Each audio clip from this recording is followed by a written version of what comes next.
Strangulation by towel. On August 10, 2001, in Singapore's Queenstown prison, 3 inmates were being held in a shared cell. A few hours after the day began, one of them was called for a visit and left the cell, leaving only Shankar and Kaunsan in the room. With the third cellmate gone, a brief silence fell over the cell. But shortly after, a simple conversation started between Shankar and Kaunsan, which within minutes escalated beyond normal. It suddenly turned into a direct argument, with both speaking louder and in sharper tones. The tension between them rose and the distance between them decreased. The verbal clash gradually turned physical. The small confines of the cell prevented them from moving away from each other, causing the confrontation to intensify very quickly. Amid this tension, Kaunsan decided to take control of the fight and pressure Shankar. He pushed Shankar toward the bed and the cell wall, and when his resistance weakened, he used a towel or cloth to try to restrain him. Shankar's resistance continued at first, but as the pressure persisted, his strength faded more and more until he completely stopped moving and lay motionless on the floor. After the fight ended, Kaunsan sat silently in the cell for a while, doing nothing. A few minutes later, the third cellmate returned from his visit and immediately noticed Shankar lying motionless on the floor. At first he thought he had lost consciousness, but he quickly called the prison guards. The guards entered the cell and, after assessing the situation, realized the seriousness of the matter. Meanwhile, Kaunsan initially tried to act normal, but shortly after he admitted that he had injured Shankar during the confrontation. Handmade Weapon. In early 1978, Robert Maudsley, who was previously imprisoned for murder, was transferred to Wakefield Prison in England. He was not alone in his cell and shared it with several other inmates. The prison was a confined and closed environment where any action or word could cause tension. On that day, Maudsley deliberately decided to commit violence against 2 other inmates. He first went to the cell of Salney Darwood. The cell was small, and the inmates were inevitably close to each other. Maudsley first tested the atmosphere with a brief verbal argument, then began his action. He used items in the cell to apply pressure and strangle Darwood, successfully choking him to death. Then, using a sharp tool he had in the cell, he delivered several additional blows to ensure the kill was complete. After finishing, Maudsley hid Darwood's body under the bed and showed no signs of worry or anxiety, as if nothing had happened. He returned to his cell. A few hours later, Maudsley went to another cell and encountered inmate William Roberts. Similar to the previous confrontation, he first spoke to him and assessed the cell's atmosphere, then initiated a physical altercation. Using a makeshift tool and physical force, he gained control over Roberts and ultimately killed him as well. It is said that after killing Roberts, Maudsley calmly placed his weapon on the table and informed the guards that 2 inmates would be missing at the next count. Murder in the shower.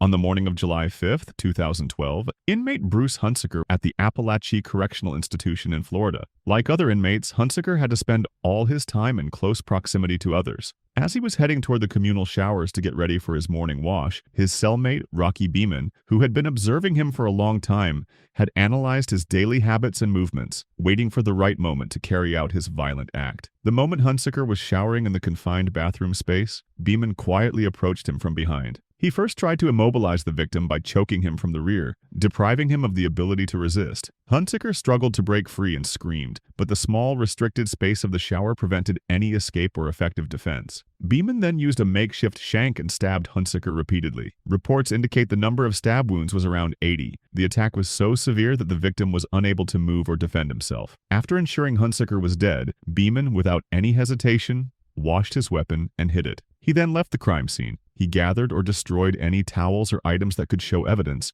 and returned to normal prison activities. No one had noticed the murder until later investigations began. Beeman later confessed during police and court investigations that his motive for the murder was revenge against Hunsaker over a financial debt. After examining the evidence, testimonies, and Beeman's confession, the court sentenced him to death. Strike with a bar.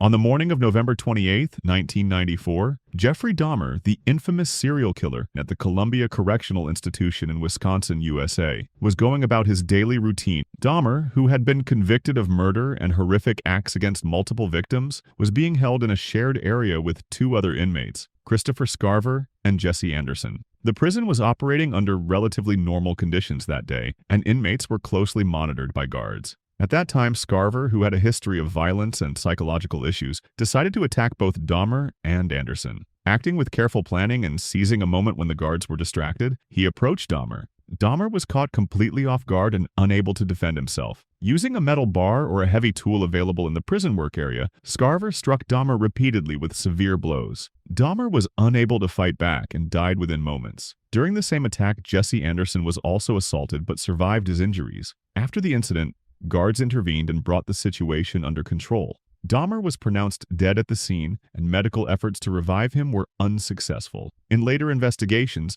Scarver stated that his motive for killing Dahmer and attacking Anderson stemmed from personal hatred toward Dahmer's actions and a desire for revenge. This event remains one of the most violent prison murders in U.S. history, not only because the victim was one of the most notorious serial killers, but also because the attack was carried out by a fellow inmate with a violent past. Razor and shower.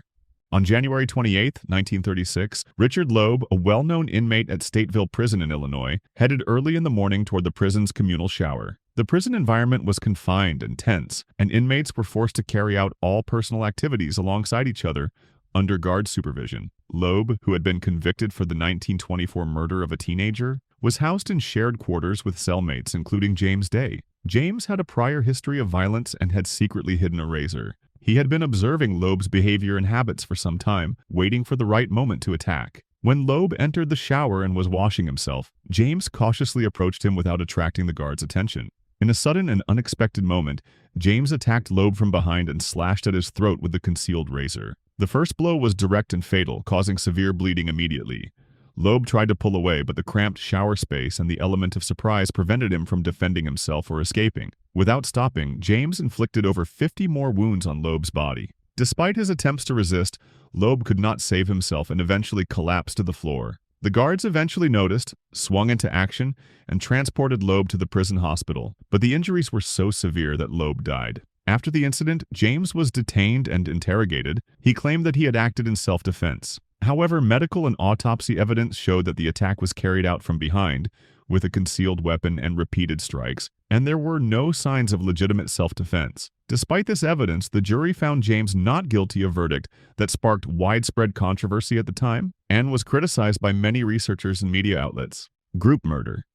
On July 6, 1994, at the Central Utah Correctional Facility in Gunnison, Utah, USA, Lonnie Blackman was released from his cell, along with two other inmates, including Troy Kell, to be transferred to the prison clinic. On the way, another inmate apparently handed Kell a handcuff key and a makeshift knife. Once Kell's hand restraints were unlocked, he immediately attacked Blackman with the makeshift weapon. Other inmates then pushed Blackman toward the shower or bathroom area, where two inmates held him down while Kell stabbed him multiple times. According to the medical examiner's report, Blackman sustained a total of 67 stab wounds to his head, neck, face, chest, and back. One of the strikes also hit his left eye. Some of the wounds severed major blood vessels, leading to severe bleeding, and Blackman died on the spot. After the incident, prison security footage revealed that the murder appeared to be premeditated. The court conducted investigations, and based on the evidence, the jury convicted Kell of first-degree murder, repeated blows. On the morning of August 19, 2010, Ricky Morris, a 28-year-old inmate at Charlotte Correctional Institution in Florida, was in his shared cell. His cellmate, Leo Boatman, was a man with a history of violence and high-risk behavior, yet he had been placed in the same cell without special separation or supervision. In the early morning hours, Boatman used his physical strength and repeated blows to target Morris, striking him in the head, face, and body. During this violent assault, Boatman repeatedly slammed Morris's head against the concrete floor of the cell, and the force of the blows was so severe that Morris was unable to move or defend himself. The intensity of the assault quickly rendered him unconscious. After several minutes of attack, other inmates and prison staff noticed the situation, and Boatman was separated from Morris. Morris was immediately taken to the prison hospital and placed under medical care, but efforts to save him were unsuccessful. He passed away after approximately 2 weeks in the hospital. If you'd like to see more stories like this, make sure to follow the channel and share your suggestions for future videos in the comments section.